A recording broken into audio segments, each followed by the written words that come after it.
طيب خلونا نروح للمظاهرات والدعوات اللي تحالف دعم اللا شرعية وجهها بالأمس لما قال هيعمل عدد من الفعاليات والمظاهرات.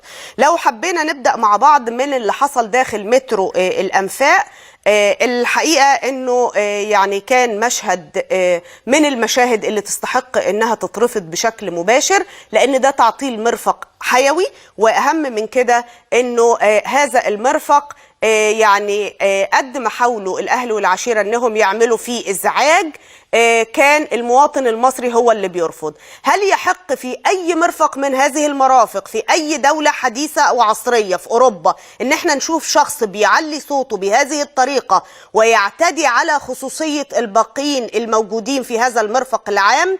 هذه أشياء بيعاقب عليها القانون في الدول الأجنبية، ودي الدول اللي احنا يعني بنطمح لاستقرار ديمقراطيتنا على غرار ما تعيشه أوروبا. ده جزء من مشهد تعكير صفو الشعب المصري في محطة مترو الأنفاق بالأمس، وده هو النشاط اللي الأهل والعشيرة قرروا إزعاج المصريين بيه، وكأنهم بيقطعوا آخر أوصال بتربطهم بهذا الشعب.